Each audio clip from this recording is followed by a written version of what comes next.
Cinema St. Louis's The Lens is now the takeup.com, a place to gather after the film is over.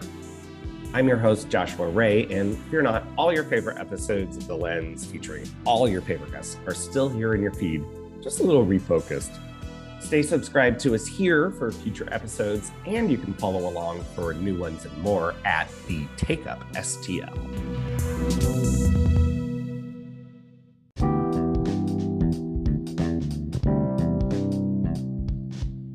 Thank you for joining us on The Lens, a Cinema St. Louis podcast. I'm your host, Joshua Ray, programmer and critic.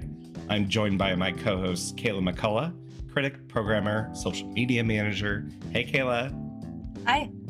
And Andrew Wyatt, critic, programmer, and managing editor of Cinema St. Louis's film site, The Lens. Hey, Andrew. Hello.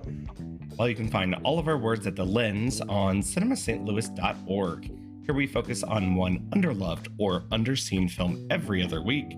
First, we're going to be talking about what's now showing. Then we'll focus on Dancer in the Dark, our guest Pete Timmermann's pick for the Cannes Winners series. And then in the rules of the game, we're not playing a game other than talk about the Cannes Film Festival with Pete Timmermann. Finally, then we're going to end up with one more thing.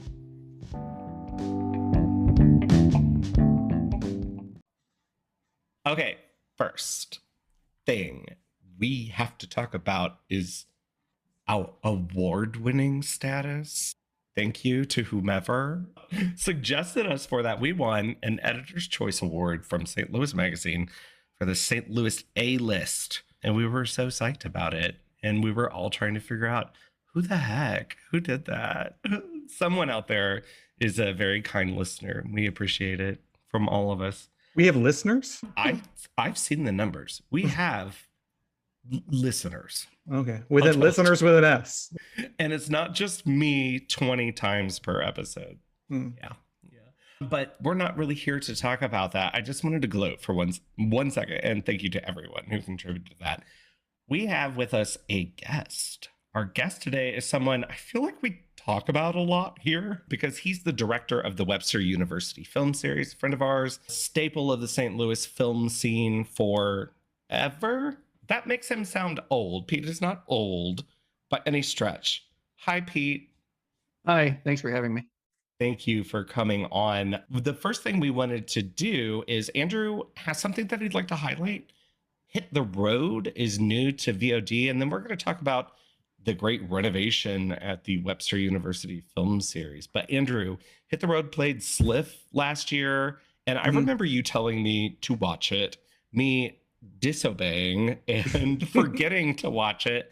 And now it's got such great press and great reviews, and I believe you love it too, right?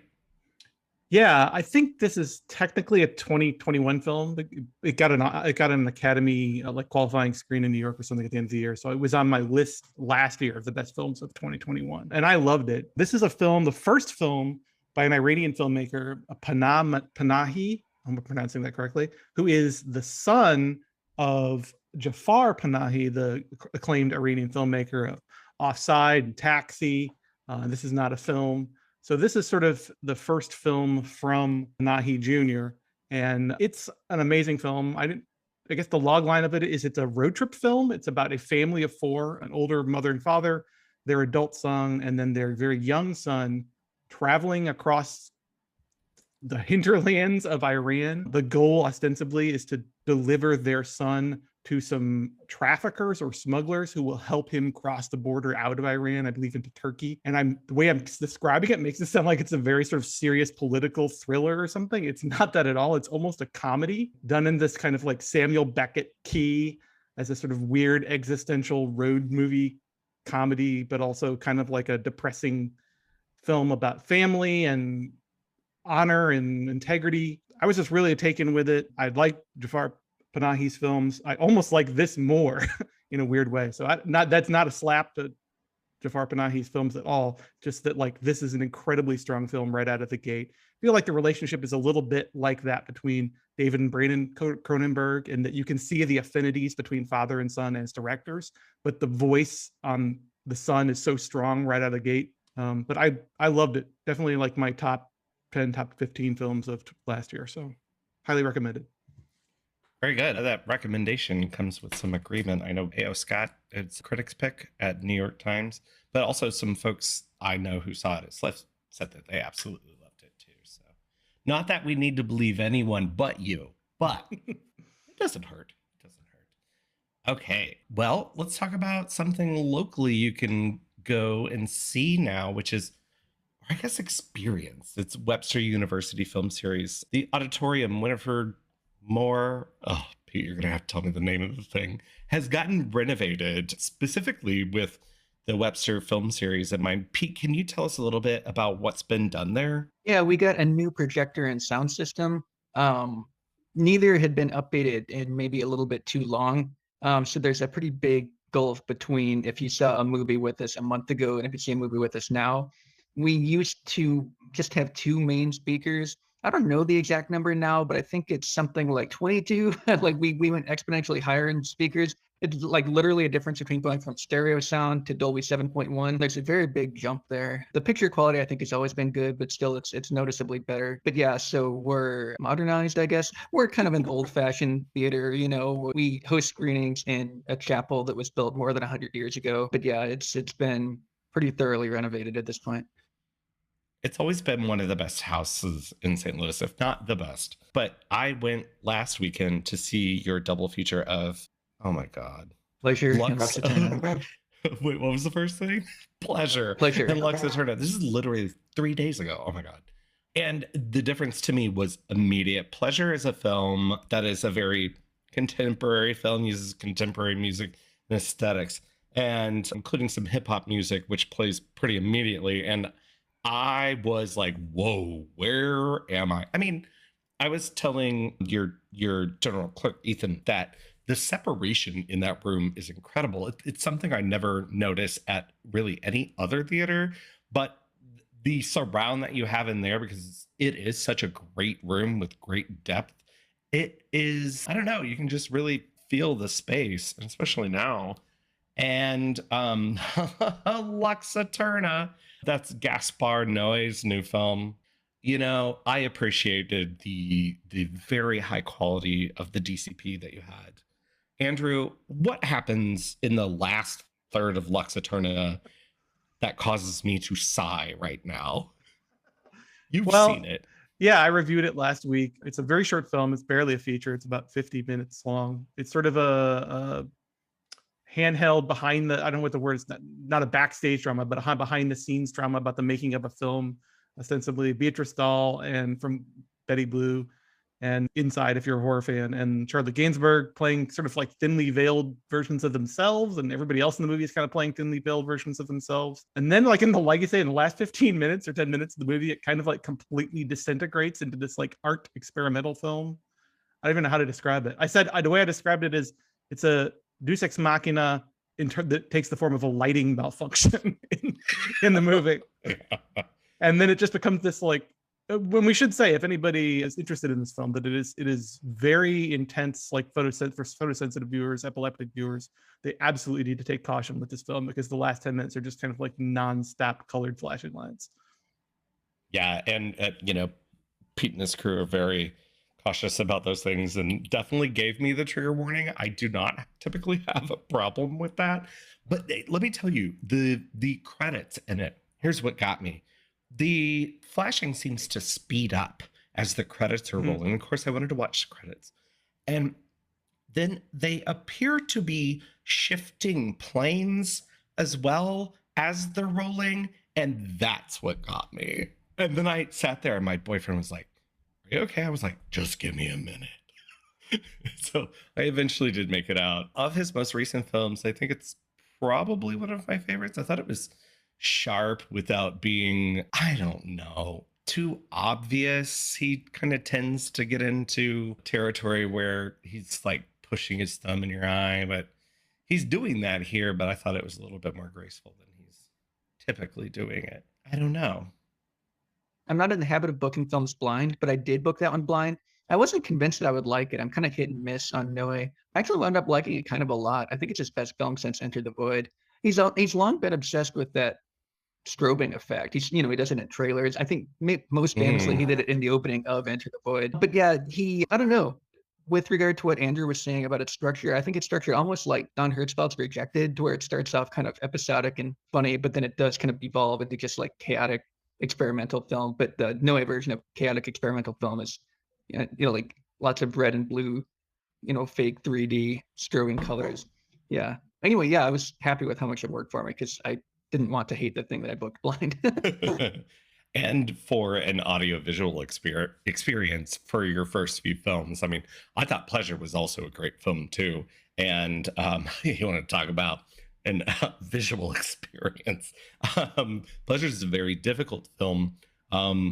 It's about a Swedish woman who moves to LA to enter the adult film industry and is no holds barred about the making of said films. I mean, we could assume it feels to me very real and very studied. I know it's based on a short film that the director, whose name is escaping me right now, Ninja Tybird.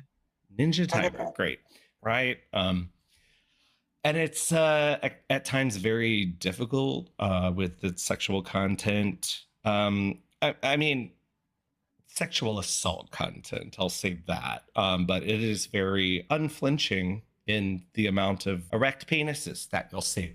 So, but it's also, I think, a really great portrait of someone trying to find their own agency. And then once they do, the ethical and moral issues that come from that. And I'm skirting around a lot of the kind of plot of it because I would really like for people to check it out. It's Neon, so I don't know. It should be streaming shortly, but I think it's doing a theatrical run still, right? Can't see it at Webster anymore, but it's still going. It's streaming already, actually. You can get it on streaming right now. Yeah. Oh, okay, great. Go check it out, adventurous folks. Okay, Pete, what's next for Webster University Film Series now that we've got brand new Sight and Sound?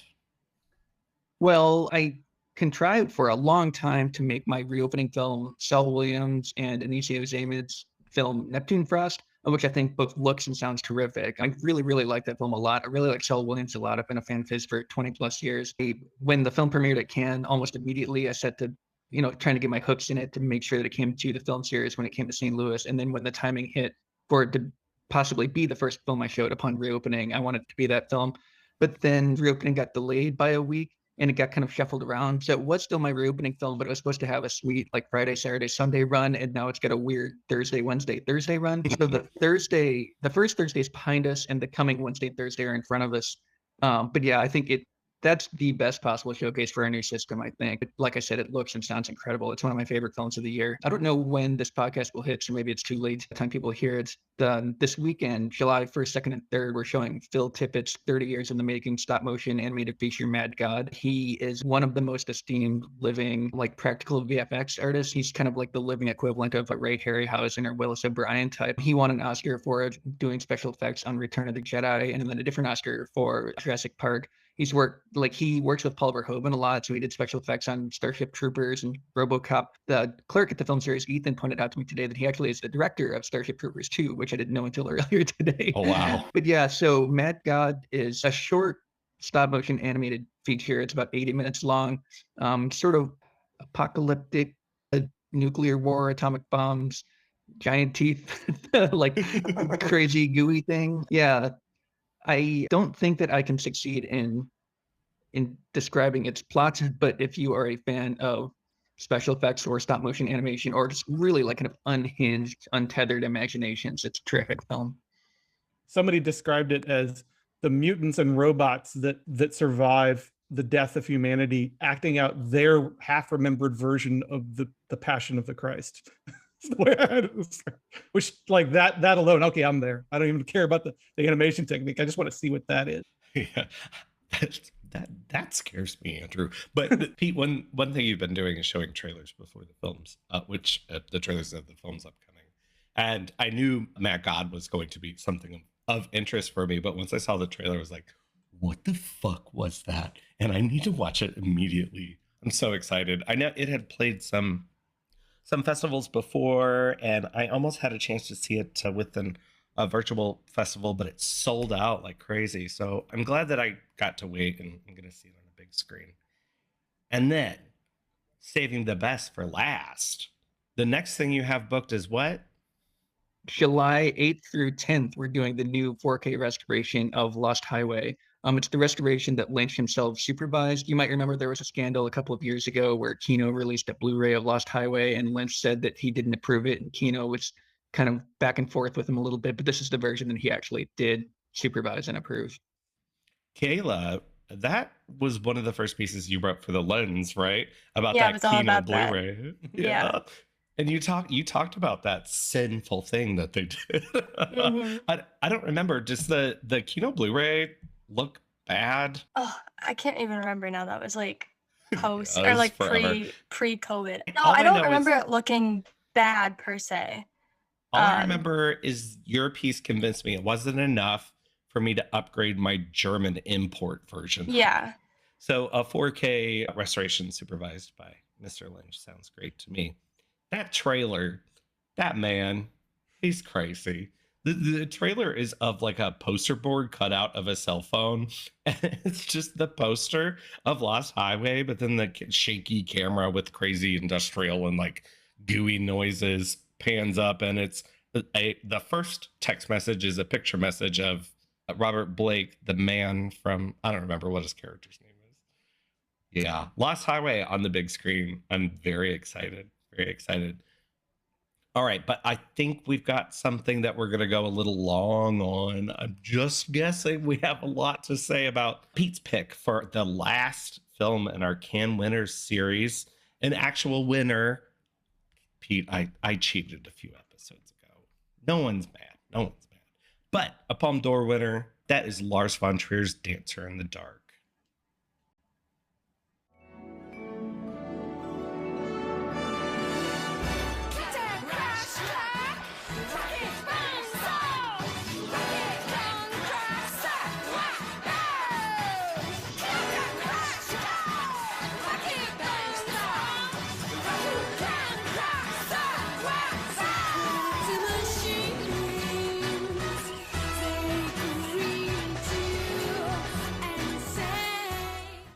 Okay, now we've come to the Lens portion of the show where we focus on one underloved or underseen film. This is the final episode in our Can Winners mini-series, and we've been doing chunks of time moving with the Cannes Film Festival through its history. And on this episode, we're catching up.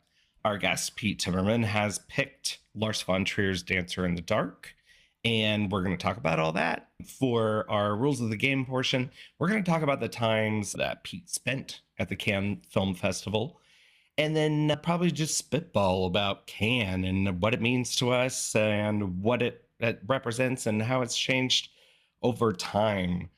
But first, Dancer in the Dark. Here's my relationship with Dancer in the Dark. A gay boy living in southern Missouri whose one of his first albums he ever picked up was Vespertine. I'm talking about me. So this was a very important movie for me and got me into Lars von Trier as a director and opened the door for Bjork for me. And since I've become more of a fan, I wouldn't say that I'm a Bjork expert or anything, but I haven't seen this film in a very long time. And I was happy to revisit it, although there's some things that we should definitely talk about up front. But first, I wanted to ask Pete, I believe you've seen everything you had to choose from, which is the year 2000 up to, well, last year. Because I don't know. Have you seen Triangle of Sadness yet? No, I haven't. But no, when you told me the time period that I had to choose from, the only Palme d'Or winner that I hadn't already seen from that time period was The Sun's Room. And the completionist in me made me go chase down The Sun's Room, which is actually really bad, but that's a topic for another time. That's funny. Maybe that's why you haven't watched it in forever. You just knew. So Pete, why did you end up with Dancer in the Dark? I'm glad you asked, and this came about organically, so I don't feel like I'm like stuffing in a defense of myself later. In the period that I had to choose from, my favorite Palme d'Or winner is Uncle Boone Me, Who Can Recall His Past Lives, which is maybe my favorite Palme d'Or winner ever. I absolutely adore that film. But I know that Andrew and you, Josh, are big fans of it. I don't know about Kayla, but I felt like it just seemed too easy in my head to pick that one. And then I thought about doing 4 months, 3 weeks, and 2 days, which would have been kind of perfect timing to do now. I'm sorry, guys. But yeah, I went with Dance in the Dark for a few reasons. One is I do legitimately love it. I don't mean to act like I don't. Two is I thought it'd be fun to talk about with this group. Three is that I don't love it so much that I'll get mad if people say negative things about it, which sometimes is a problem with me. So hopefully I won't, I don't know, like do the Zoom equivalent of stopping out of the room at any point in this conversation. But no, I mean, your focus on kind of like underloved, underseen, forgotten films. I think Dance in the Dark here 22 years later does kind of fall in that category where it didn't at all 20 years ago. But yeah, I don't think time has been unkind to it. Exactly. I guess that's something we're going to come around to soon. I think time has been kind enough to the movie, but circumstances maybe have not.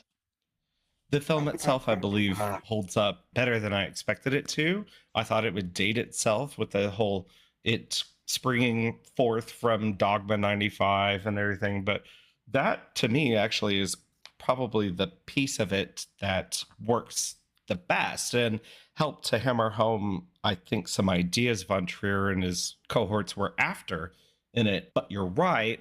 There have been subsequent reports about the making of the film. In 2017, when Me Too was happening, Bjork went to Facebook and said, certain Danish director, sexually assaulted me on set. Bjork has made less than a handful of films, so it was very clear who she was talking about. She was talking about Lars von Trier. Lars von Trier and his producer cohort at what is his company? Zentropa. Zentropa. Right, that makes sense. Zentropa, right. God, that man. So said, well, she was actually a nightmare. You know what? I'm not even going to justify the things they had to say. They had allegations. And then Bjork came back and said, no, these are the specific instances if you want me to provide them, and did. So there were sexual assault allegations that she's made. And we all are very aware that Lars von Trier at one level is a director who pushes his actors to a limit. I think we were talking about, kind of comparing Kubrick and what he did to Shelley Duvall or other actors. But it's very clear from what Bjork says, legally, allegedly, she was sexually assaulted by Lars von Trier. And over an extended period of time that they were collaborating on this film together. Well, it was known the allegations didn't come out until Me Too, like you said, but it was known very much so at the time that they hated each other, and especially that Bjork hated Lars. But there was Bjork famously didn't go. I want to say it was the press conference. It might have been the premiere at Cannes. I say famously, and then I don't actually know what she famously did. I'm sorry. It was she went to the press conference and did not speak, and then didn't go to the premiere. Right, pretty sure. But yeah, at some point when it premiered at Cannes, and journalists asked her if she would work with Lars again, and she very quickly said no, never. There was a lot of that type of thing going on, just from basically day one with this movie. I don't think we'll ever do justice to the conversation of art and artists and all this stuff, but there's something that we wanted to talk about up front because it's hard to recommend or visit this film without that. Well, I think it's important. I have no interest at all in trying to rehabilitate Lars's image. Right. I am happy to talk about the film. I am not a supporter. I don't even know how to say it without sounding stupid. I don't want to defend Lars. I have no interest in defending Lars.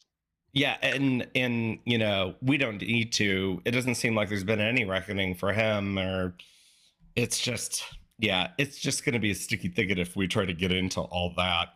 But I think we should talk about this film, and we should talk about definitely Bjork's great achievements in it. Kayla, had you seen this film before? No, I hadn't. Oh, you say it like that. Did you hate this thing? No, I liked it a lot. Yeah. I mean, yeah. It's shocking and crazy, but in the best way possible. Yeah, everything in it, I feel like there's great purpose to it, and he's known as a provocateur, but right. I mean, I feel like everything that's shocking and crazy about it is it's related to something. It's it's not just for the sake of whatever, even though sometimes he's like that, but yeah, I don't know, comparing someone to Nazis at the Kalia press conference in he said he was a Nazi. Yeah. He was a Nazi. Right. And then he got himself persona non grata at the Cannes Film Festival. He hasn't returned, right?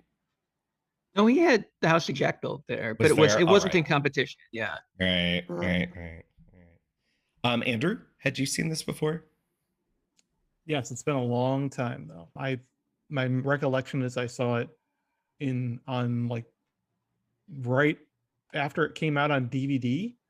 So it must have been the very early 2000s. This is sort of like the heyday of DVD when DVD was sort of exploding and replacing VHS. I have a memory of seeing it. I didn't remember a ton about it. I remembered more about it sort of being this miserablest fable about this woman with all this horrible stuff happens to. And I remember the soundtrack. I think the soundtrack almost like stuck more in my mind. So I was really interested to revisit it, especially having become more of a fan of Von Trier's work post this film. Like my interest in him as a filmmaker kind of evolved after this post Dancer in the Dark. So it was kind of interesting to go back and revisit it. Yeah, it had to have been my very first. I don't imagine me watching Breaking the Waves. I saw Breaking the Waves in college at some point. So yeah, I have a very vivid memory of that. So we should talk about the very terrible things that happened to Selma in this. I'll go ahead and set it up. This is after the charter of Dogma 95. This is not a Dogma 95 film. Very clearly breaks those kind of rules that Von Trier and Winterberg, and I have to remind me some of the other directors, in trying to ground their films in a non-filmic reality, to put a short point to it. But this is the story of a Czech immigrant to the state of Washington in the early 60s. I don't remember the exact year, but 64. The Czech invasion, I guess, by Selma to Washington. And she is going blind. She has a son who appears to have the same sort of genetic degenerative disease. And she is working overtime in a factory with her friend, who I guess we're to assume that she's a French immigrant. It's played by Catherine Deneuve, and we can get into the whole kind of outsider view of the States here, which Von Trier is very preoccupied with throughout his career. And she is saving up to get her son an operation to hopefully reverse whatever ailment they have. The whole setup is very Stella Dallas. It's very silent melodrama, very melodramatic.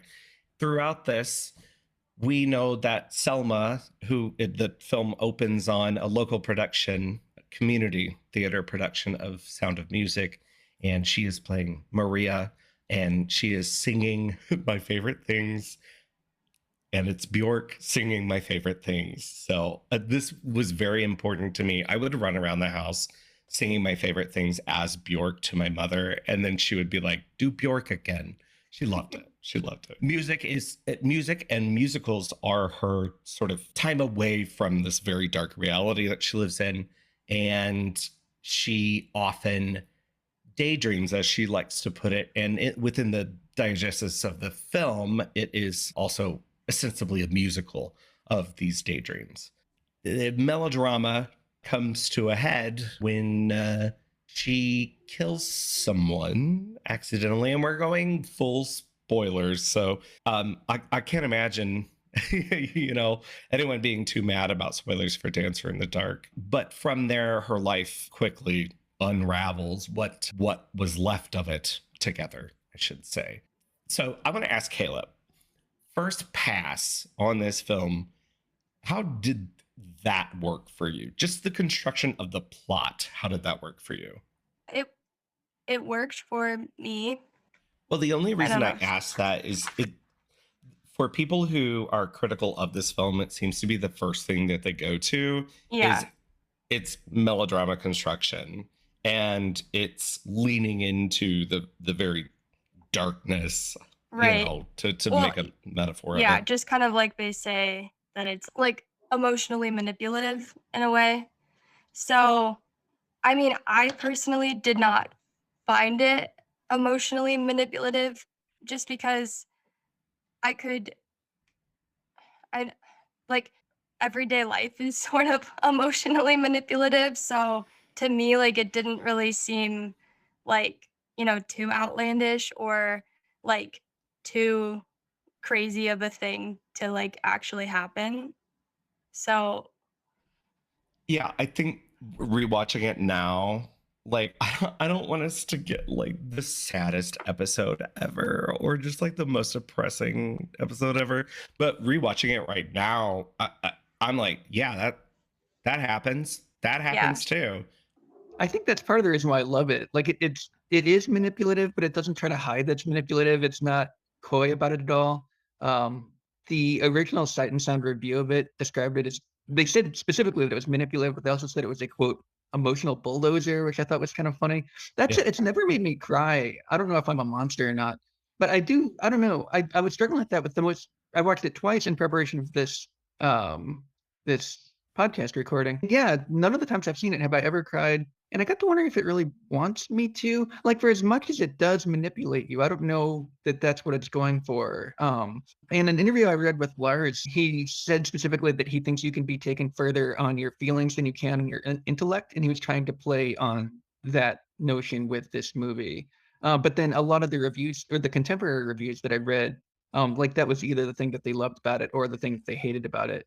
A.O. Scott at the New York Times, who I think is one of the best, maybe probably the best writer as far as modern film critics go. He said that the movie's both stupefyingly bad and utterly overpowering, which I see what he's getting at. But like that type of, I don't know, the dichotomy between like the highbrow and the lowbrow, and just kind of like again, in an interview with Lars, he said that this movie, it's something like, he said it's a pile of cliches on top of a melodrama. It's like he just didn't put any effort into making it credible or believable at all. He just wanted to see if he could make something that was absolutely incredible and unbelievable work. I don't think it's a coincidence that the specific musical that they're practicing is The Sound of Music, which isn't exactly a subtle, non-manipulative, non-mawkish musical as musicals go. So, but what's carrying us through it? And I love what you said, Pete, because that the emotion taking you much further than your intellect is sort of a paraphrase of something like Fassbinder or Douglas Sirk might say about their own melodrama. And I believe that's also what he's up to here, is, and talking about the filmic apparatus, and that is the extension of the Dogma 95 bit, and the fantasy and how the fantasy affects your outlook and how it obscures your vision, to take his metaphor quite maybe literally. Andrew, so did it make you cry? No, I mean, I guess I'm with Pete. Like I understand that like the emotional register I'm supposed to be in, but it never really gets me there. I don't know. I generally like horrible, miserablest like dramas where horrible things happen to people and like for no particular like karmic reason. I like that kind of stuff. Maybe the like existential horror show part of me loves that stuff. So there's a part of that I respond to, like the people who recoil from this movie saying that, oh, they can't watch, this horrible stuff happened to Selma. Is that her character's name? Selma. Like, that she's this, she doesn't deserve all the crap that happens to her. And it just one character after another treating her badly and taking advantage of her. And fate and misfortune falling on her for no particular reason. Like either you can accept that as a viewer when you're watching these kind of stories, or you can't. And I don't know, like I'm never going to convince somebody. This is not the kind of movie where I'm going to convince somebody if they sort of instinctively pull back from those kind of stories. I'm never convinced somebody that they should be watching this. I've seen this movie pop up on lists of like the one and done's, the movie you should watch once and never again, just because it's so emotionally, it's putting you through the emotional wood chipper, so to speak, not to quote Peter Stormare, but I think like the musical is the part, again, from the vantage point of 2022, where I wasn't, 20 plus years ago when I saw it for the first time. I feel like the musical, I'm not a huge musical fan, but I like what his character Jeff says is that, but like he has a hard time accepting the artifice of musicals. He's explaining to Selma why he doesn't really, not even that doesn't like, but why he doesn't get musicals. He doesn't understand why people burst into song and dance at the drop of a hat for no particular reason. And I think that's the key to me, in my mind, unlocking why musical. Why did Von Trier want to make a musical? Because I think, as we've sort of hinted here, that that artifice is a way to unlocking something deeper emotionally, that something truthful and deeper emotionally that you can't get through straight dry narrative stories. Through, again, it's very weird how this film is like formally kind of looks like a dogma film, and yet it's breaking so many fundamental rules about artifice, about, you know, non-diegetic music and so forth. Yeah, the Dogma 95 of it all is everything that isn't a musical sequence, unless you call next to last song, which is literally the next to last song in the film, not a part of the whole musical fantasy. So it's handheld cameras save something there at the end, and there isn't non-diegetic music, unless you count some of the kind of rhythmic, mechanic things that form songs later in Selma's fantasy. But the musical numbers are also filmed in a very interesting way, something you'd never seen before, in that Aaron and his crew placed something like 100 digital cameras around the set and just did setups, but also they're not setups that are meant to, like, this is not a Vincent Minnelli film. Like, they're not following dancers, they're static setups, and people just might pass in front of the camera as they're dancing, or you might get like this kind of God's eye point of view of Bjork maybe in center left of the frame. And so there's a kind of arbitrary nature to the way that he was filming that. And yet, I think because of Bjork's music, which she had already sort of leaned into musical theater in some of her music before, you can visit something like It's Oh So Quiet, which is like a big band musical number. I love that setup because I think it still goes back to sort of that artifice, right? It's still, as he would say, a sort of obstruction. And even within this fantasy, we have to have some sort of condition in order to mount it. Is there anything, like, does anyone have anything more interesting to say about that than I do? Because I just like it. I just think it's neat.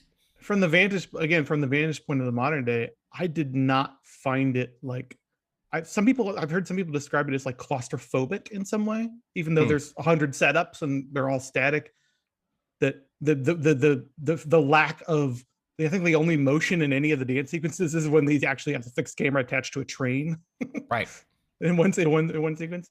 But I don't find it claustrophobic. I find it kind of like invigorating in a way. I mean, it weirdly presages some aspects of like contemporary blockbuster digital filmmaking in some ways, like the insane level of coverage, for example. But I don't know, am I the only person who found some of Selma's dreams, like fantasy sequences, actually like nerve-wracking, particularly early on when she's in the factory? Because my mind's eye is going to, well, this is what she's seeing in her head, but what's going on for real? Like, is she going to put her hand in a metal press while she's thinking about this? So like anytime she almost does. Yeah, but it creates this weird tension as I'm watching it, where I'm like, obviously we want to be swept up in the ecstatic elements of Selma's fantasies, but also there we have this sort of like, as a viewer, we have this meta awareness that this is a fantasy and that there might be something sinister, or at least someone might not be paying attention to what she's doing in the quote unquote real world. And it creates this tension. I'm not sure that whether that's accidental or not, but I'm with you. I like this. I like the sort of weird hyper cut up style of the musical sequences. I agree with you, Andrew. And I used to listen to Selma songs. That is the album that is ostensibly the soundtrack to this. The music is different in some respects on the record, where it's no longer Peter Strohmeyer, it's Tom York. And some of the lyrics are different. But this time, to whereas when I used to watch it 20 years ago, whatever, I was escaping with Selma. But now I was like, oh, honey, wake up.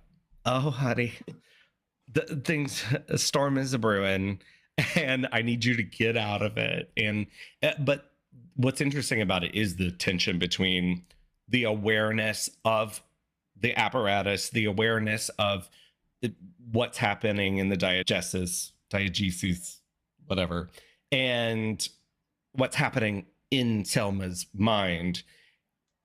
and it really moved me that one, that, you know, she had this outlet, but on the other hand, it moved me in a way that it was much more depressing than I had ever felt. I really wanted her out of those fantasies, because that's something that I think Von Trier is getting at here, that Mikhail Haneke does in his Funny Games films, but I think is far more successful here, in that it isn't that sort of like, yes, this movie's provocative, but what Haneke's doing in his films is like, I don't know, hitting you over the head with film reels. But it's the same idea of sort of how film or media kind of disseminates itself into our lives, and in how it can be difficult to tell fantasy from reality and film from fiction, and maybe even vice versa. It's also something I've argued with people about Once Upon a Time in Hollywood, and specifically its final act, but we probably shouldn't get into that either. Well, I'm glad you brought it up, though, because there is a certain mischievousness here, a lighthearted, despite the incredibly oppressive like narrative. There is a weird like meta lightheartedness to Von Trier here that I haven't really seen in much of his other work. Like the fact that he uses the courtroom scene to sort of like as the death blow to Selma's case, where he brings in the famed Czechoslovakian actor, but like the meta awareness is that it's Joel Grey playing him. Like us as viewers know that that's Joel Grey, and Joel Grey gets to sing and dance in that sequence. Like there's a bit of impishness or mischievousness there in how Von Trier approaches that question of artifice and fantasy and the limits of that I think is interesting. And I don't really feel like I see that in much of his other work. It's not a mean-spirited, despite the sort of oppressively dire subject matter of the content of the film, like that meta mischievousness, I don't feel like comes from a mean place the way it does maybe some of his other work. Well, he's kind of in a transitional period here. He said that this is the third film of his quote Golden Heart trilogy, with Breaking the Waves being the first and The Idiots being the second, and now this is the third, where they all kind of martyr their kind of sweet but maybe like naive and possibly not terribly intelligent like female leads. He's spoken again in interviews. I don't remember quite when it came. I think it was around the time of Antichrist, but he sunk into a really deep depression, which has always been kind of like thickly marbled into his films, but more so once you get past that point. So yeah, like Andrew was saying, this one is maybe more kind of lighthearted and funny than what more modern fans who have seen stuff like Antichrist and The House that Jack Built might be accustomed to. Which feels like a very weird thing to say about where our heroine is like has an agonizing execution scene in the last 10 minutes of the movie, but right. Yes. It is though. I mean, like it is kind of like quick on its feet, and it finds humor in certain circumstances and kind of a certain like lovingness in certain circumstances. There's a Coen-esque like absurdity to the way that Selma has to end up killing Bill. Like she gets to shoot him multiple times and misses most of those times, and then she has to bludgeon him to death with a clipboard. Like she could have shot him just once if she had proper vision. It's almost presented as farce, and I don't even know how to feel about it. Yeah, there is a Coen-esque irony to all of it, right? Yeah. Oh, yeah. Well, the thing Andrew brought up about, the artifice, I think the casting of Catherine Deneuve and Joel Grey is with purpose there, right?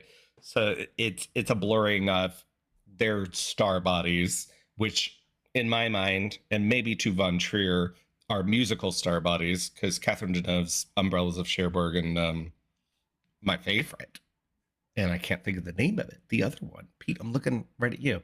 I have a poster of it in my office. Cabaret? What are you talking about? Cabaret. Are you talking about Catherine Deneuve? Yeah, Young Girls of Rochefort. Rochefort. Oh. Yeah. Right. Oh my God. I thought you were talking about Joel Grey. And then Joel Grey, Oscar winner for Cabaret and Broadway legend. That only goes to buttress his point about musicals or filmmaking or like a form of entertainment, and how you sort of bring it in and make it a part of your own reality, for better or not. And he argues no here. And this is one of those films. Von Trier very famously like will not travel to film. Like he films everything in Europe. And this is one of those films I think where it works to his advantage, that he's creating a sort of slightly off version of the Pacific Northwest. I think this is supposed to be Washington State, right? Uh-huh. Like the fact that it is very obviously Denmark cosplaying as Washington State, actually, to like in another film, we might view that as like, oh, this is clearly Europe trying to fake it. But I think here it works. It creates that sense of like, I don't know, a European filmmaker trying to imagine the idea of mid-century United States more than like accurately trying to represent it. And the fact that, you know, European film stars are popping in and out of the cast just kind of amplifies that. You're gonna hate this. Everyone's gonna hate this. If it's not a spaghetti western, it's a strudel musical. Yeah, Don't shake your head. You liked it. Well, it's the inverse of a Hollywood musical. You know, it's a satire of the Hollywood musical because usually it sees somebody go from like rags to riches or some sort of trope like that. So, you know, I feel like the like emotional manipulation that people say is kind of a pillar of the genre, and just because it makes you feel the bad, it doesn't mean that it's a bad film. Right. Yeah, that's the whole thing. It's like there's grand emotion to all of it, Yeah. right? And Sorry, even in these sequences. I really didn't even answer your question. You I did. was still like way far back. You were stuck on talking about- strudel musical. Yeah. But if your complaint is that a musical has a naked emotionality to it, like I don't even know where to begin to help you if that's your complaint about musicals. Well, you know, it's very difficult to get some people I know to watch a musical, and that is the problem. And if maybe this is their entry point, I'm not talking about anyone specifically. Maybe if they're a Bjork fan and they loved Bjork since they were a baby, but they can't stand musicals. Let's hope he's listening right now. I felt like the musical numbers were getting more and more frequent as her like eyesight was worse. And so I think the blinder she becomes, the more she's not really connected connected to reality. So that kind of like manifests as like the musicals like in her head. Yeah, and you don't get a number, quote unquote number, until about what, 45 minutes into this film? Into this musical? I think one of the things that draws me to this, especially when I look back on it now and how it's stuck in my head over all these years, is one of my favorite films ever is the Jean-Luc Godard film, with Femme on Femme, A Woman and Woman, which Godard said that he set out to make a quote-unquote neo-realist musical, that is to say a contradiction in terms, and this is very much a neo-realist music. I mean, when Femme on Femme is a much better film, but I think this is more of a neo-realist musical than that. Get that, you know, it's in like Eastman color, Fran scope, like it does kind of feel more like the big kind of colorful musical. And this one, he strips a lot of, I mean, like it is still in CinemaScope, and like, you know, the musical numbers are somewhat more saturated in color, but it, I don't know, it does have more of a grit, like no gloss, really ugly, you know, people struggling to survive and failing, like that type of thing. A minute ago, you were talking about Catherine Deneuve and what she's doing in this movie. And that, again, that was something I always kind of wondered about. You know, like, is it just a, like, if you can get Catherine Deneuve, you do get Catherine Deneuve type of thing? Or like maybe it was like a pointed reference to The Umbrellas of Cherbourg, which has kind of a famously unhappy ending. Von Trier, you can just imagine Von Trier being like, oh, you think that's an unhappy ending? Like, here's the Paths of Glory version of the ending, you know? So I can actually take some of the mystery out of this, which might ruin the fun. I apologize. It turns out that Catherine Deneuve sent Lars von Trier a letter saying that she wanted to work with him, and he had the script already. And in the script, Selma, I don't remember the name of the character, but Selma's friend that Deneuve winds up playing was supposed to be a 35-year-old black woman, and that's the role that they gave to. So she basically gentrified the role. Yeah, Thanks, but so it is right. It is a thing where Von Trier is like, oh, I can get Deneuve, I get Deneuve, but there's nothing, I don't know, like deliberately intelligent about commenting on Umbrellas of Cherbourg. He just was able to get her, and he stuck her in a what was supposed to have been a 35-year-old black woman's role. Yeah. Well, now that I know, I'm not sure that I did want to know. Yeah, but intentional or not, there is something added in that Selma's only real confidant in her workplace is another foreigner. Like there's something there, right? Sure. She can't relate to the other Americans in her workplace the way she can relate to a fellow expat. Yeah, and one taken to musicals and then performed by some. I don't want to pigeonhole the great Catherine Deneuve as like a musical only performer, but I have to say, like, maybe in top 3 Catherine Deneuve performances, you're gonna find people listing Umbrellas of Cherbourg. Not to mention that's a Palme d'Or winner as well. So you could have done it. Yeah, could have done it I for the would States. have. I would have, but here's my secret. I don't really like that movie. Okay. Everyone just left the Zoom room. Everyone hates me now. What do we think that Ventura is trying to say about Selma as a character and how people are treated? Like, is this a political film? There's a lot of, it's weird how this movie kind of turns into like Capote in its last like 15 minutes and becomes almost like a death penalty movie in a weird way. Like, is this a political movie? Is this a movie about how foreigners or women are treated in America? Like, what is going on here? I would say that, and also just like the way people perceive illness as well. Yeah, disability movie. Yeah. Yeah. Von Trier said that In Cold Blood was a big influence on this film. And he also said that it was one of the, if I'm not mistaken, this is his first film that he set in America where he's never been, but he did it with several films after. But he said that he set it in America because he needed the death penalty. He needed a place where he could kill her at the end. So for me, it's more using the tropes of I want to live or, silent film melodramas. And I keep saying that. I can't recall a specific one, but it feels very that to me. To make his point about the political system and the treatment of outsiders in the States, I think Dogville following this, and Dogville does follow this directly, right? There's nothing in between, where it's more explicitly like an Our Town reference and what happens to Grace, played by Nicole Kidman in that film. And then, ending the movie with a really great needle drop in Young Americans, where he's very specifically talking about what you're talking about, Andrew. That all here feels very secondary to me. Like he's he's very interested in those things, but he's more playing in the toolbox of it than making it expressly about that.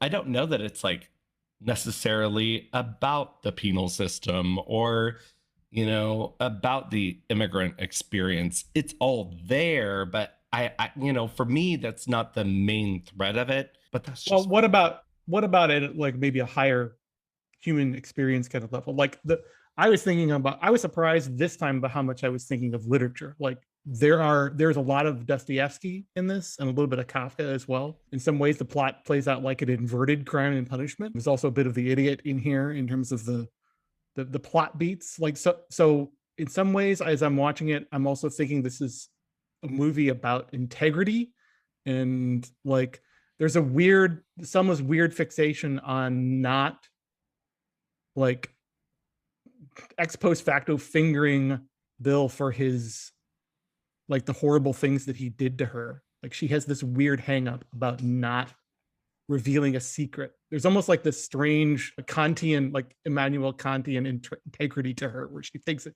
she made a promise not to tell to a dead man who screwed her over, but she still views it as very important to not break that promise, even when it's literally her life on the line. There's something very Dostoevsky about that, I feel like. I agree, and there's a bit about determinism in there too. But the point that you're making has always driven me crazy about the character. It's like, no, just tell them the truth. Like when you're on the stand, like tell them what happened. Tell them, please. But it's all in service of the one thing that she's been trying to accomplish, which she sees as more important than maybe even the quote unquote truth, is that she just wants to take care of her son. And she makes a promise to Bill. As Pete said, it follows it's the third film in this loose trilogy, or I guess he's called it the trilogy. Pete, what was the name of it again? Golden Heart? The Golden Heart trilogy. Golden Heart trilogy. So it's about, people pure of heart in these extenuating circumstances. And you can see how this relates to Emily Watson. Thank you. Emily Watson's character in Breaking the Waves. It's someone who's like in service of her commitment to a person, and the people in The Idiots who believe what they're doing is just and right for a political purpose. Yeah, I don't know that I have anything great to add about that, but it was something that this time it didn't frustrate me about the character like I was frustrated when I was younger. It sort of did touch me and move me in a way I didn't really expect it to. Is like just having that kind of pure integrity. But I think, as with The Idiot, Dostoevsky's The Idiot, like Frontier is treading a line lightly between, is Selma just like saintly pure, or is she not entirely aware of what the stakes of what she's dealing with, or is her purity like blinding her to the cravenness of the other human beings around her who maybe don't have her purity? I don't know. Like I'm not sure the film comes to a conclusion about that, but it feels like it's toying with those ideas. Yeah, it's definitely all there, and you know, in those films too, it's like the circumstances are consistently working against those pure of heart because the others are not pure of heart, right? Everyone has their own agendas within that, and people, and it certainly is. He's like, calling him a cynic seems very simple criticism because he's beyond that. I think a true cynic would view Selma with more contempt, and I think as the author, he is too sympathetic to Selma. He's too interested in her as a sort of pure-hearted protagonist. To a real cynic would sort of view her contemptuously, I think. Do we owe that to Bjork's performance? A lot of it is that. Kayla, what'd you make of Bjork? I mean, I thought she was great. What's there not to like about her? If you've never seen her in a film or ever heard her sing before, I wonder, like, what's this experience of this movie like if you go into it completely blind? Yeah, especially if you just like have no clue who she is, and then What like her singing voice sounds heard her like. sing. Yeah, right. Yeah, I don't have anything else to say. I think it's one of the great miraculous performances in cinema. It's like she acted when she was younger, but hadn't done so in a while, and then showed up in her then partner Matthew Barney's work, and I forget which cycle it's in. That was Drawing Restraint 9. Drawing Restraint 9. If I'm not mistaken, this was only her second film after The Juniper Tree. The Juniper Tree, she was pretty young. She's her full name, Bjork Goodwin's daughter in that, which you never hear her last name. But yeah, I think this is second, then Drawing Restraint 9, and then The Northman. Am I forgetting anything? No, I think that's it. Yeah. I think she did some television. But so much of her musical artistry is about performance too, and about as much visual as it is audio. So I don't think it's like, in a weird way, like cinematic acting just feels of a piece. Even though she hasn't done a ton of it, it feels of a piece with everything else about her artistic career in my mind. Yeah, and there's something in this that only Bjork would bring to this film. It feels like I don't want to, and I know that she had some doing in its development too, and that they met and wanted to work together, or someone wrote someone and said, I'm interested, and so they got together and we're talking about this stuff. But yeah, it feels very much in line with all of the work that she does, and especially because she is a cinematic musical performer. Like, even her just music, listening to it, it sounds like a visual film to me. I don't know. Is that stupid? No. Do I sound stupid when I say that? No. I wonder if it gets to the bottom of what she does in this specific movie, though, because her stage presence is so performative, and her music videos are so performative, and her visual art is so performative, and this feels like an anti-performance. It feels, I feel like natural isn't even the right word for it. Like, it feels like a performance from someone who's just never seen a movie, or never even seen like a stage play, never seen acting before. And I don't mean that as an insult.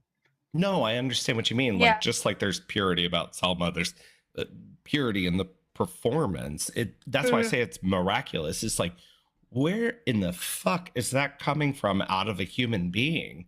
And, you know, as it turns out, there were probably other factors, you know, affecting her performance too, but all credit to her for what we see. And we have to say that the other award this film got at the Cannes Film Festival was for Bjork as Best Actress, which is, I believe, rare because it's sort of an unsaid. Is it unsaid, or is it kind of understood to not award a Palme d'Or winner another award? Yeah, they tend to blue is the warmest color, which aren't you glad that I didn't pick that for this?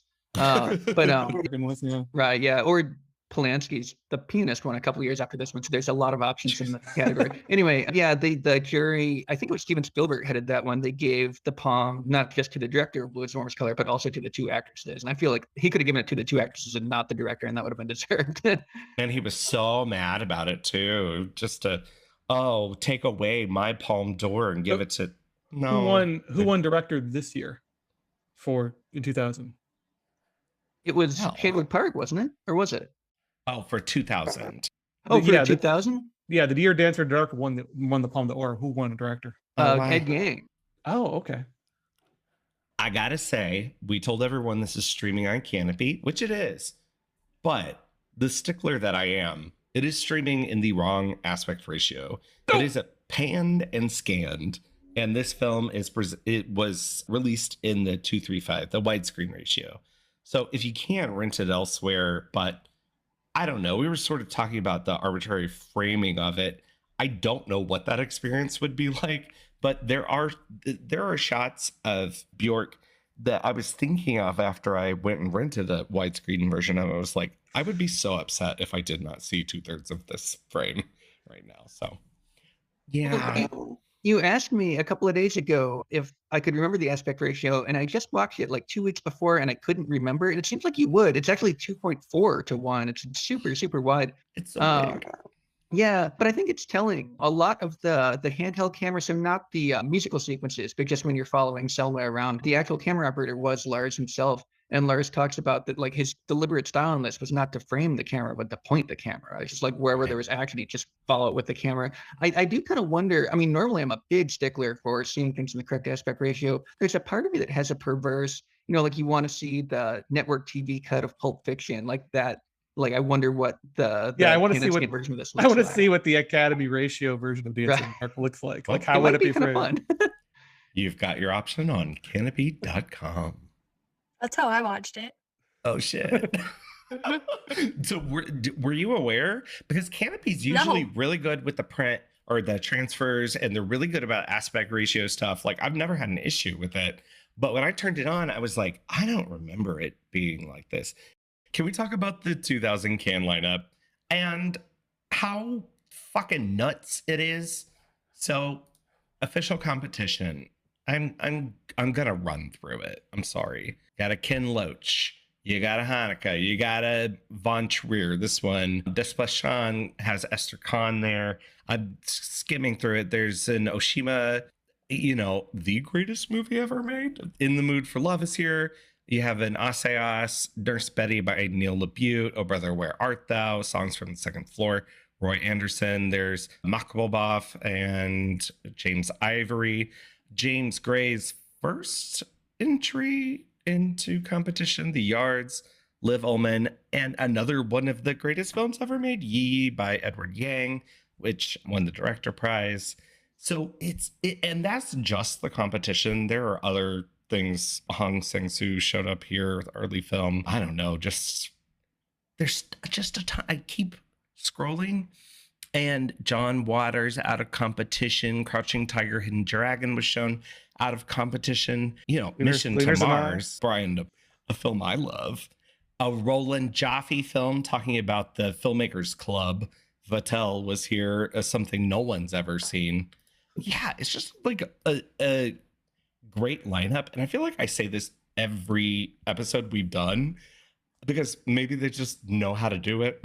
Maybe that's why they're the preeminent film festival. I don't know. Pete, I'm going to put you on the spot. So I know one of these is your very favorite films, but what do you make of it? What do you make of this lineup? Is it one of the best, or am I just totally blowing it out of the water? To my taste specifically, yes, it's absolutely one of the best. I remember at the time that the 2000 Cannes Film Festival hit, I wasn't quite into world cinema yet. I was kind of on my way in, but hadn't really found the foothold. And at the time, I pretty much only read Entertainment Weekly, which in that era was Owen Gleiberman and Lisa Schwarzbaum being film critics. And I remember Lisa Schwarzbaum said that Dancing in the Dark was the deserving winner of the Palme. And I was like, oh, I guess I'll check it out then. And I've got a really clear memory. I was an undergrad in film school at the time. I had a 3-hour 10 a.m. class, and then I had a 3-hour 1 p.m. class. So it was basically 6 hours of film studies. And then I drove really, really quickly to the Tivoli and saw 4:30 of Dance in the Dark, which is about a 3-hour long film. So I had a really tough day that day. And then I caught up with In the Mood for Love and Yee Yee and things like that later. So yeah, Schwarzbaum said that it was the deserved winner of the Palme d'Or. Gavin Smith at Film Comment, who was really good with Cannes coverage, also said it was a deserved winner of the Palme d'Or. I think the knee-jerk reaction, I can sort of see it. In the Mood for Love specifically was kind of a slower burn for me, where I loved it from the first time I saw it. Loved it. But I don't think I really recognized it for the masterpiece that it was until like the 20th time that I saw. I mean, I've made top 10 lists at the end of the year every year since 1998, 97, something like that. They weren't always published, but I was shocked when I found my 2001 list a few years back. I hadn't looked at it in a long time. That I had In the Mood for Love at the number 3 slot of the year. Number 1, I had Ghost World, which I love, but seems kind of silly in hindsight that I said it was the best of the year. And number 2, I had Waking Life, which again, I like, but I'm not sure I've watched it since that first time that I saw it. So I don't know. I don't begrudge the jury this year, the 2000 Cannes Film Festival. The president was Luc Besson, who I don't have any respect for at all. I do not like any of his movies. Anything his name is on, I don't like at all. But then, Tim Burton's jury gave Uncle Boonmee the palm, so I'm not sure how much it really matters. Well, Luc Besson, another noted sexual predator. Yeah. Right, and someone that makes like English language foreign films too. So he's got that in common with Lars. But we should say that Jonathan Demme, by all accounts, the greatest person who ever lived. Jeremy Irons is in there, although he's revealing himself to be a bit of a dumbass. Kristen Scott Thomas, this is a few years after English Patient. And Barbara Suckowoff, a Fassbender gal from Lola and Berlin Alexanderplatz. I'm trying to process that Nurse Betty won Best Screenplay that year. All right. Yeah. Have you seen Nurse Betty, Andrew? It's been a long time, but yeah. Kayla, Nurse Betty? No. I borrowed Pete's copy of Nurse Betty for this. He hadn't seen it in a while. That is the most 2000 film I've ever seen. Like, it's when at the tail end of everything indie being very influenced by Pulp Fiction. So I don't mean that as a compliment, but an interesting visit. Renee Zellweger is so good in that movie. All right. Well, Pete, you kind of alluded to it, but let's get to the rules of the game. And the rules of this game are going to be, we're just going to quiz you a lot. We're just going to ask you a lot of questions about your times at the Cannes Film Festival. I've seen it all, I have seen the dark, I have seen the brightness in one little spark. I have seen what I choose and I've seen what I need, and that is enough to unknown would be greed. I see what I... Sometimes we play a game in this portion, but we're not. We just want to talk about the Cannes Film Festival. And because we have Pete here, who has actually been to the Cannes Film Festival, a lifelong dream of mine that he has fulfilled, I'm going to live vicariously through his experiences. And I don't know, we're just going to talk about it. Pete, when did you go? What years have you been? I went in 2004, 5, 6, and 7. And as much as I would like to act like an expert, it's been 15 years since I've been, so I don't think that I can anymore. Maybe if we'd had this conversation in like 2008, I could have acted with some authority, but I'm going with, I'm going on like fuzzy memories, and I don't even know what all has changed since the last time I was there. I'm like, the years that I was there, they didn't care much for internet outlets. They only cared if you had print outlets. I wonder how much that has changed. I mean, surely it's changed a lot, but I wonder if I can even wrap my brain around how much it must have changed in the interim. Well, what was the context for you going? Like, who were you covering it just for your own edification, or were you covering it for a media outlet, or what? Yeah, at the time I wrote for Playback St. Louis.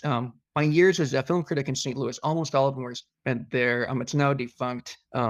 It was a print edition for a while. There was a print Playback St. Louis from 2002 to 2006, thereabouts. And then it was online only from something like 2007 to 2017. This is just off the top of my head, so those numbers might be a little bit off.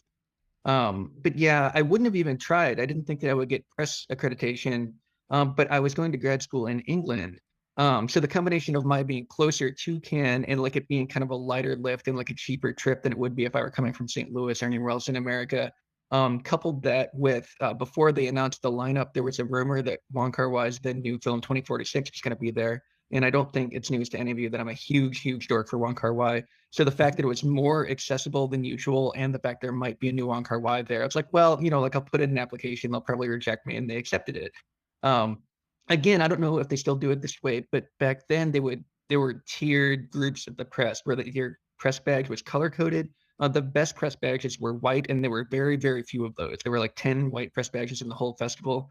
And then there was red that had like a yellow dot. That was the second best. And then there was red, and then there was blue, and then there was yellow.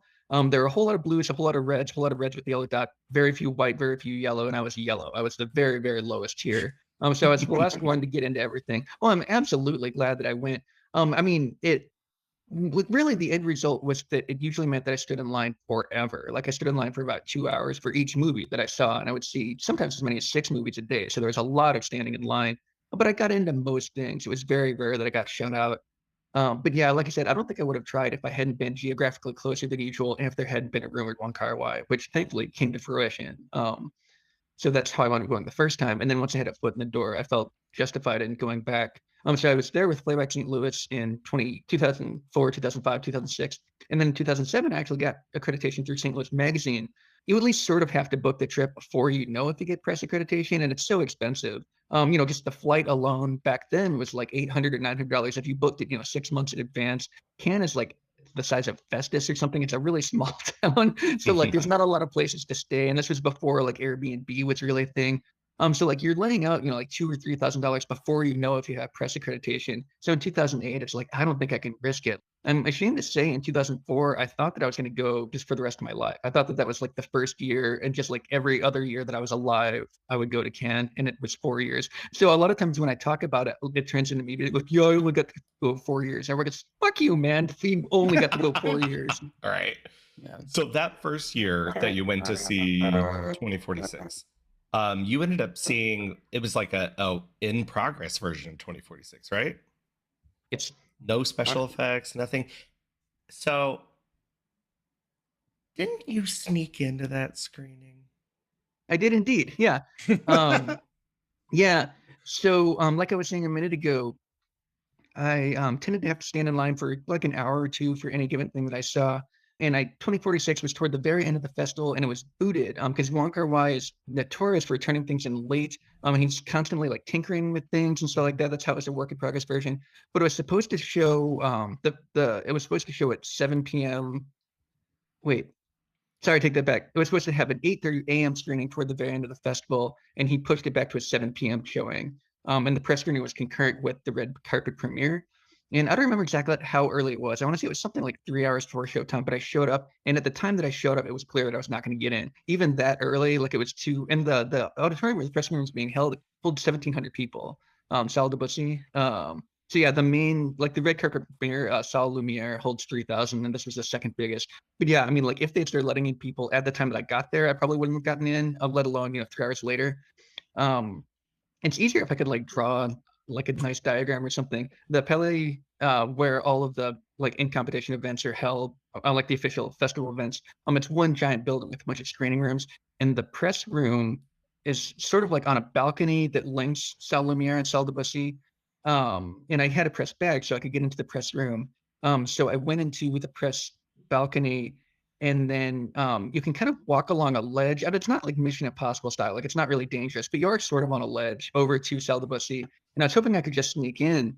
But I was caught. Like I actually got into the theater, but then I was caught by a security guard, and he told me that I wasn't supposed to be there. And I just kind of played the like I'm a stupid American card. I was like, I don't know, nobody stopped me, And he was nice, and they escorted me back out, and I just went the same route back up and wasn't caught the second time. So that's how I got in. I feel like now in 2022, if you pulled that move, like you would just be like tackled to the ground and right. Yeah, they send me back to America, like right mace in the face for good measure. I love that you did your own femme fatale style heist, but just to watch 2046. Of course, I'll always bring it there. So that surely ranks among the best or your most favorite things that you've seen at a Cannes Film Festival, right? Full disclosure, Pete taught me a class on Wong Kar-wai, so he is the expert. I have never known anyone to know so much about one thing, and Wong Kar-wai Pete is just a fucking master on him. And then, as it turns out, as I got to know him, remembers literally everything ever. So, yes, a lot of info in the brain. So what was is 2046, or do you think other things rank higher? I missed the first part of that. Favorite thing you've ever seen at Cannes? No, say all the nice things about me again. That's what I was trying to No, the favorite thing I ever saw at Cannes, it's hard to think of anything but 2046, but I saw a lot of good stuff at Cannes. I saw like No Country for Old Men there. I saw Pan's Labyrinth there. I saw, like 4 months, 3 weeks, 2 days there. And what's interesting too is you're seeing these things, like sometimes you're familiar with the directors and such, but you're seeing them before anybody else has seen them. So they don't really have reputations at that point. So that's really interesting too. Like I was in the second audience in the world to see No Country for Old Men. Like I was in the first audience in the world to see Pan's Labyrinth. So like it's sort of hard to trust your instincts when you're seeing that many movies a day over such a strong, like a long period of time. So I remember specifically with Pan's Labyrinth, it was an 8:30 a.m. show toward the end of the festival, and it was like like I could barely keep my eyes open. Like felt like I was gonna like fall over at any given point. It's like, is this movie a masterpiece? I think it is. Like it is hard to trust your judgment. Cannes has the reputation, right, for like very rapturous receptions. Right. Well, actually, that was something we could have talked about with Dance in the Dark. There's a reputation for rapturous receptions and a reputation for like boos and walkouts, which it's really common. Any given thing, like you'll read in the press that like X movie was booed or X movie was walked. Everything is booed and everything is walked out of. Like pretty literally everything. Like you can say that about any given movie that shows a can. It's a non-statement. And pretty much everything receives a standing ovation too. Honestly, maybe my favorite movie I ever saw at Cannes was Tropical Malady, which was kind of a similar thing. I'd never seen a Bong ethical film before that one, and there were tons and tons of walkouts. I went to the press screening of that, and it wasn't full in the first place. But yeah, maybe like as much as 2/3 of the audience walked out of it, and like the audience that stayed, a lot of them were talking and things like that. And like everybody seemed to hate it, and I loved it. And then it won the jury prize that year. That was 2004. It was the first year I went. But I remember everybody's like, that won the jury prize. And then of course he's one of the most esteemed international directors, period, now, and rightfully so. So wait, that was a press screening that you were at? Yeah. I hate us sometimes. That wasn't his first film, though, was it? What's that? He wasn't a completely unknown quality at that time. Oh yeah, that wasn't even his first one at Cannes. It was his first one in competition, but his first movie at Cannes was Blissfully Yours. Actually, not to toot the film series horn. I'll probably do that way too often anyway. But that's why you're here. Mysterious Object at Noon, his first feature film, showed at the Webster Film Series long before I saw Tropical Malady at Cannes. I just didn't see Mysterious Object at Noon when I was at the Webster Film Series, but it played there before anybody knew who he was. What is your favorite Cannes memory that doesn't directly involve screening a film, if such a thing exists? No, I mean, it could be a number of things. You get to go to there's such like a wealth of options. I tended to prioritize seeing movies there, like press conferences and things too. So I did also go to the press conference for 2046, which meant that I sat like 10 feet away from and facing like Wong Kar-wai and Tony Leung and Zhang Ziyi and Chang Chan and people like that for like an hour. I went to the press conference of Star Wars Episode 3. I went to the press conference of 3 times, the Ho Xiaoshen, which I adore. That's, again, very high ranking among my favorite films I've ever seen at Cannes. And I was in a weird situation with that where when The Assassin was new, it showed at the New York Film Festival and Ho Xiaoshen was there in person. And I was so jealous. I was like, man, I would love to see Ho Xiaoshen. And like a day or two, I was like, I did see Ho Xiaoshen. Like him and Shu Qi and Chang Chan were all at the press conference there. But like you get so many just, I don't know, what would normally be such formative experiences. It's just like an onslaught of them to where like you do forget things. It's like, how did I forget that I saw Ho Xiaoshen speak for an hour from like 10 feet away? I'm like, it's so much, like it's hard to wrap your brain around a lot of the time. But no, to kind of answer your question, I feel like it's sort of cheating to say like the press conferences were my favorite, Cannes memory aside from seeing movies, because it's not too far from seeing movies. They're just kind of like like the first year I was there, I kept running into Alexander Payne. Not that I don't think I ever talked to him, but it seemed like everywhere I went, he was there. I just remember being, I was like 24 years old or something. I was like, how do I keep running into like, I really admired his films. I was a big fan of Election, it's like, how do I keep running into this guy everywhere? I saw him like 6 times, So like that, being in that environment was memorable, to where you just accidentally run into people like that all the time.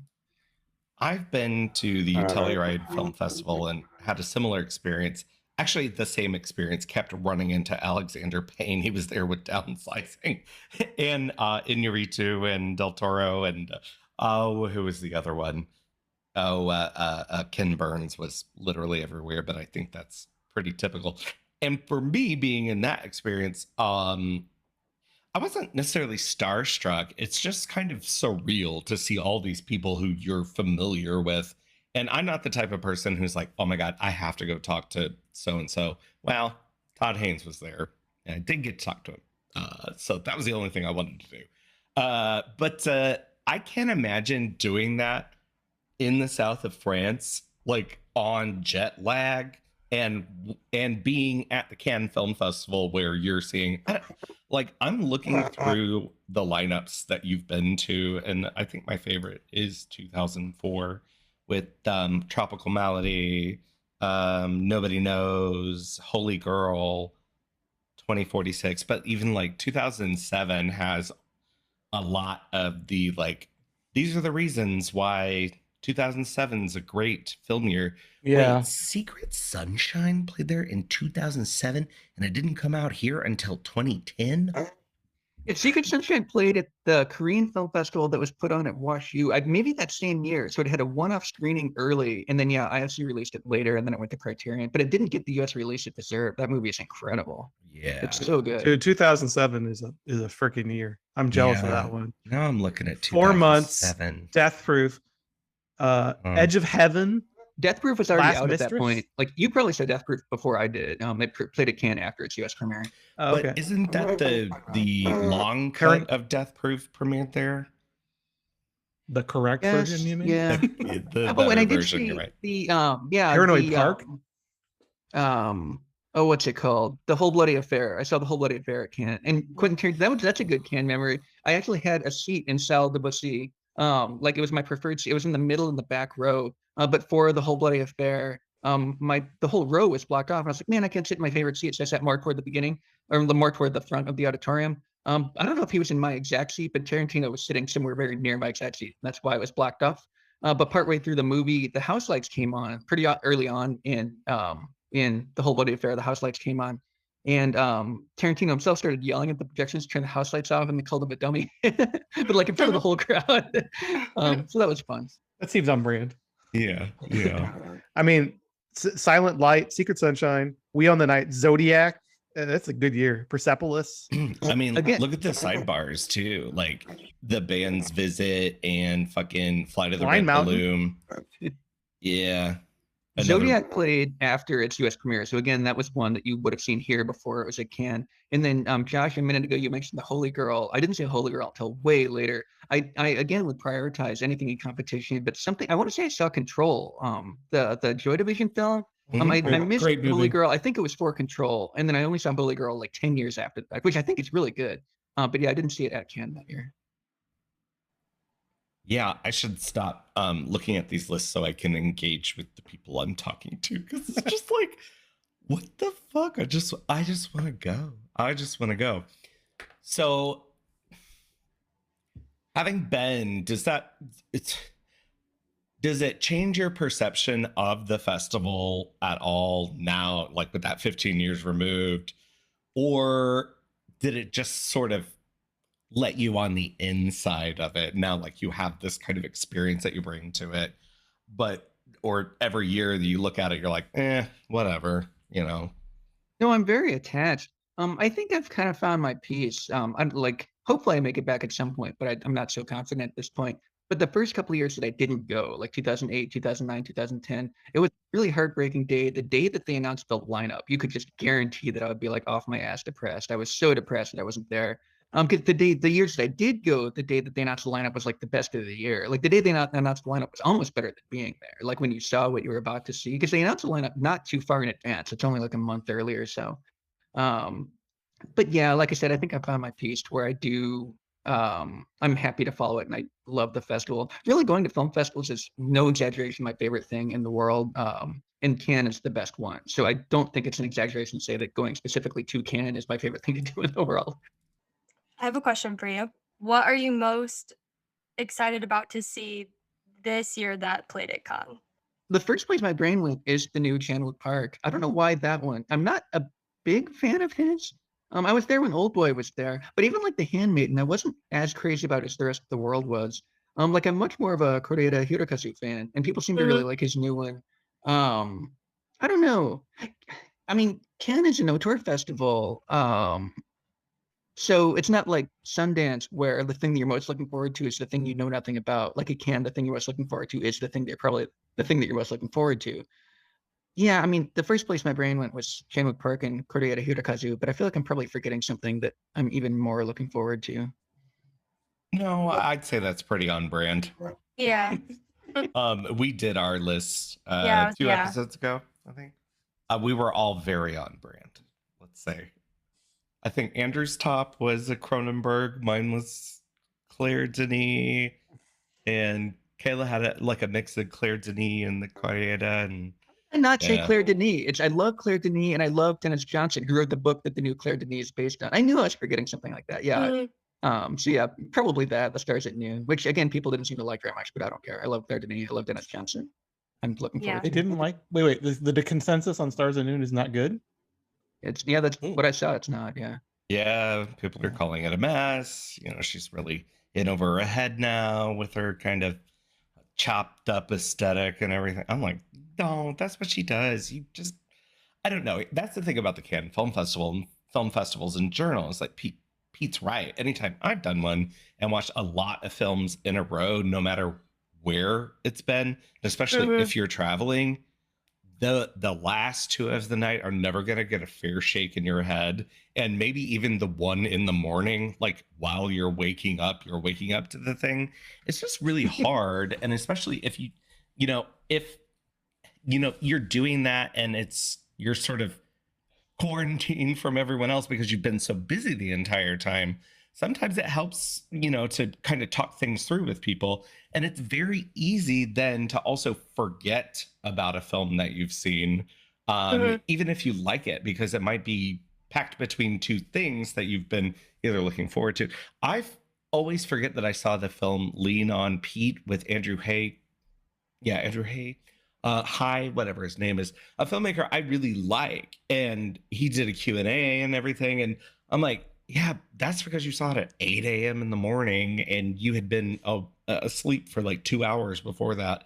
So yeah, it is really hard. And you see this every single year that, a general consensus from Cannes doesn't necessarily mean the same thing a few months from now.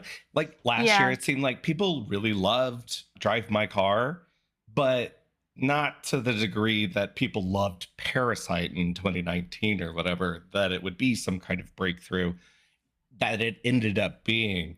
But yeah, you see every year this kind of thing happens. So I don't know. I will say that the decision to leave is the one that I think I've seen the most consistently positive scuttlebutt on coming out of this year.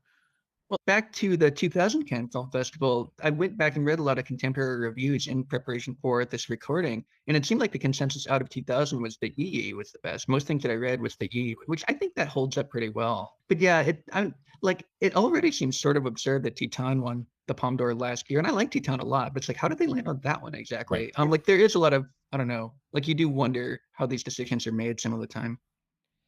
Well, it is always interesting to see how things, like Pete says, is that Cannes has that pre-hype quality to it. You can really go to a film completely, I don't want to say blind, because often, like you say, there's very well-known auteurs there.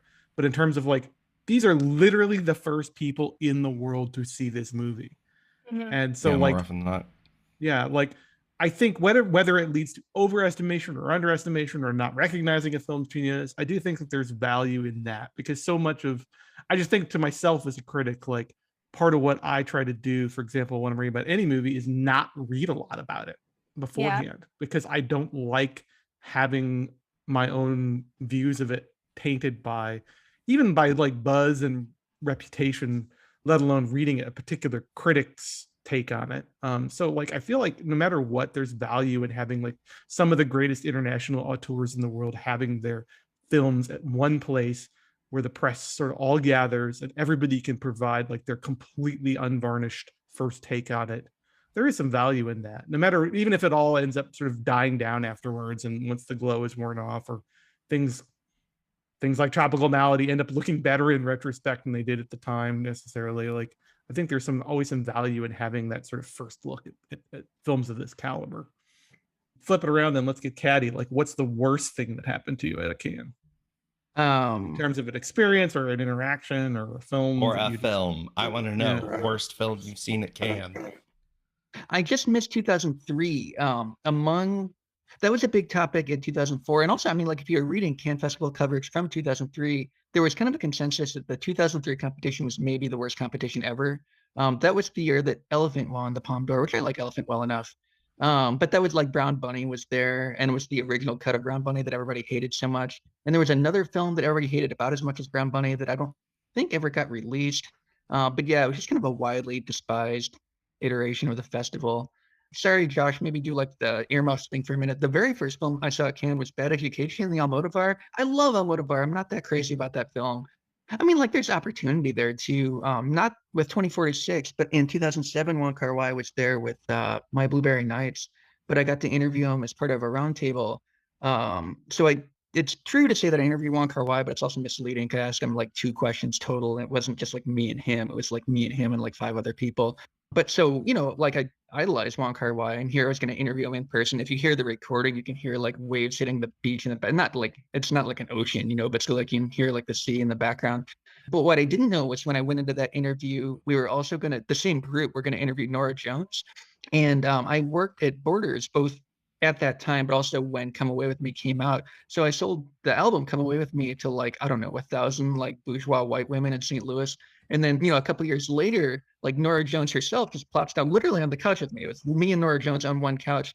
And like you get used to interviewing people like at film festivals, and like they get peppered with the same stupid questions over and over for like 8 straight hours, and they gloss at some point and they're clearly not paying attention to you. But Nora Jones was really like attentive. She would make like eye contact with you when you're talking to her. And I was so glad that I wasn't like, I like her. I think I have a lot of respect for her as a musician, but I'm not a super fan. And I remember being in the moment being like, man, I'm glad that I'm not really a fan, because I feel like I would just die in this situation. Like I wasn't expecting to interview her. She's like 2 feet away from me and she's like really paying attention to me. Yeah, I just feel like I would have buckled. Like I didn't have it in me to like. I was so glad that I wasn't a super fan of hers, because I just got thrown into that so randomly. And then Jude Law walked by at one point, but I didn't interview Jude Law. But he was there too. Thank you for coming on, Pete. Pete, stay on and give us one more thing.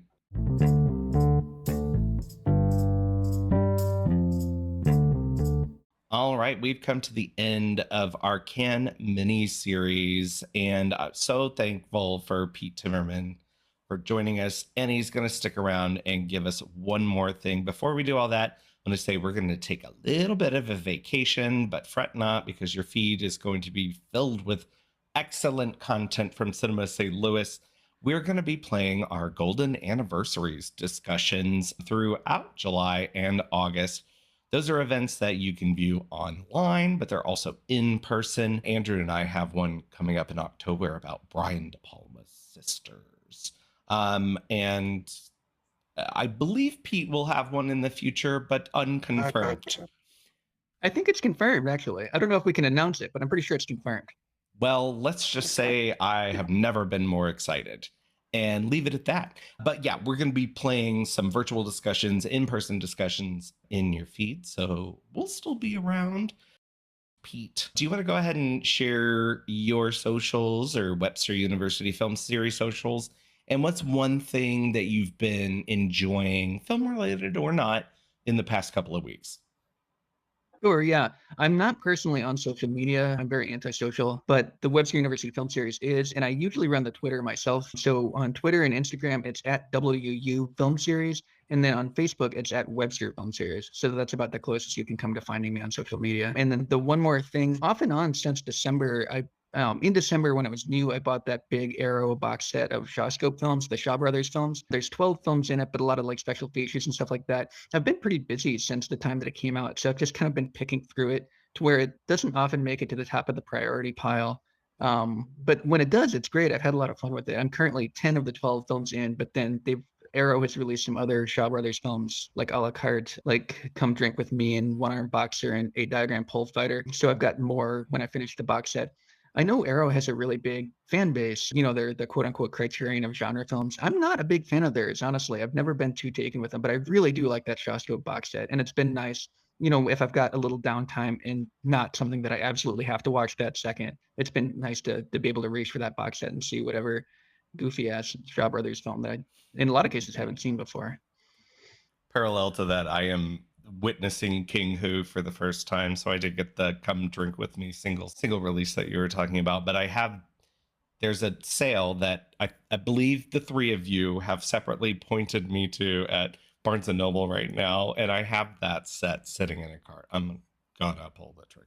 Related to that, I'll go next. I'm Joshua Ray. You can find me at Crispy Retinas on Instagram, Twitter, and Letterboxd. My one more thing is the home video distributor Vinegar Syndrome just recently had a sale, and they're a small outfit, so it took my order a very long time to get to me. But they've most recently had partnerships with some smaller distributors and are releasing things through Altered Innocence, which kind of deal in queer film and especially queer film from the past. But then they've got something like Rebels of the Neon God, which we've talked about on the podcast here. Her Smell was another one in my order.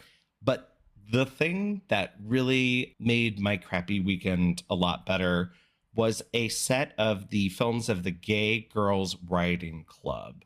And this is a group of performers in LA who made parody films of what I'm assuming what they would consider, and a lot of people now would consider as camp classics. The headliner is called What Really Happened to Baby Jane. It is essentially, if you've ever watched RuPaul's Drag Race and they do those very bad, they've even done one of Baby Jane, bad skits where they parody something as a challenge. This is that, except in the 60s. So you're going back to the origin source, and the paint on these gals is so bad, but they're all very fun and very sharp. Most of them are silent. There's a feature-length one called All About Alice, which is a riff or a direct parody of All About Eve that is really good. And yeah, so that's been my one more thing.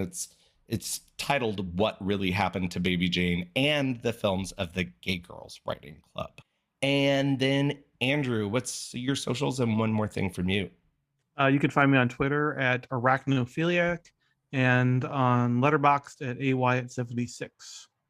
My one more thing is a game I've been playing. After about 18 months of sitting on the fence about it and waiting for innumerable bugs and patches to come out to be ironed out, I finally bit the bullet and picked up CD Projekt Red's Cyberpunk 2077. If you don't know, it's a sort of massive open world cyberpunk RPG based somewhat loosely on the iconic late 1980s tabletop RPG Cyberpunk. And it has a very storied development and very storied discourse associated with the past 18 months that it's not worth getting into here. But suffice to say that it's not a game I was initially very interested in, but I've seen a lot of chatter about it on Twitter, sort of rehabilitating its reputation since its release. And Tim Rogers at Action Button has a brilliant sort of 8-hour dissection of it on his YouTube channel.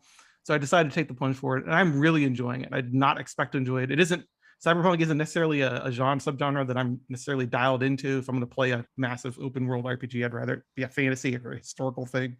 But I'm really loving it. It is still a little bit buggy, but in terms of open world, massive story-driven gameplay, it's pretty phenomenal. The storytelling in particular is pretty much next level, which is what you expect from CD Projekt Red, who also developed the Witcher games, if you know those. So they're just incredibly detailed, rich, story-driven games. And I'm recommending it here specifically because if you're a fan of cyberpunk literature, or in particular of cyberpunk cinema, this is basically like playing the interactive version of that. It's a great original story. It's very much rooted in Mike Poundsmith, who wrote the original tabletop RPG. He created his own specific world and world building and universe. So it's not, it's not like you're playing Blade Runner, the game. It's very much rooted in Poundsmith's lore. And he's an interesting developer. He's one of the few sort of early Black American tabletop RPG designers. He had his own company. He developed a whole bunch of niche RPGs. And there's a lot of cool original stuff in this. But if you're a film fanatic who likes sort of sci-fi, dystopian stuff, there's a ton of stuff to love here. There's a lot of Blade Runner, a lot of Johnny Mnemonic, but also a lot of Catherine Bigelow's Strange Days, which is a film I love. A lot of Paul Verhoeven. There's a lot of RoboCop in this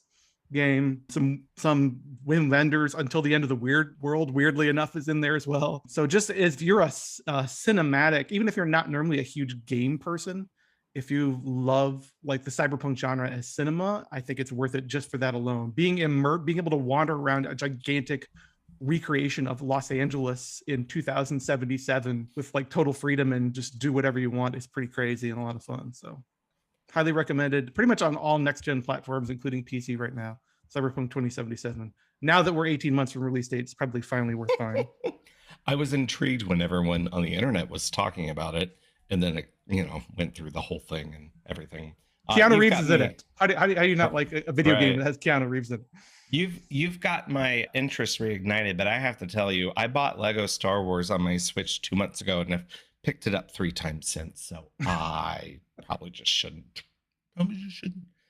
All right, Kayla, close us out. What's one more thing from you and your socials? Oh, one more thing from me is, how do I say this? So I turned on the remake of Father of the Bride, and I got like a few minutes in, and I realized I should just watch the one that I love, which is the Charles Shire, Nancy Meyers version. And so that's what I did. I watched both of those in one night. I just think it brings the classic story and the classic old Hollywood film into present time without kind of sacrificing the timeless humor, and what makes the originals work so well. So, and it's just like, I just love it, and it's a delightful little film. And you can find me on Letterboxd, which it's just my name. So yeah. Well, Kayla, since you brought it up, let's go ahead and say, after we take our vacation, we'll be back in September. And what is our next miniseries? So our next miniseries is, what are we going to call it? Nancy and Nora. Oh, we are? Okay. So yeah, we're going to do that. We're going to do it. And I'm so excited. I know. They're 2 of your favorite filmmakers. And it's something that we all agree upon. Is like the conflation of those 2 directors is really wrong. So let's go ahead and do that. But let's talk about the value that each of them has and some underrated films. I already know which one I want to pick. I'll give it to someone else if they want it, but I doubt they do. Just to tease.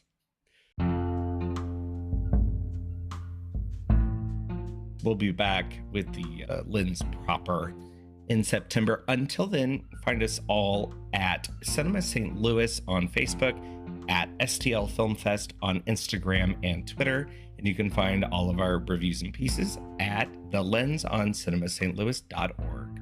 Oh, did I do the thing? Yeah, that's the end. That's the end. I don't need to do an extra end. Oh, you know what? I'll leave this on as the end. Yep. Okay.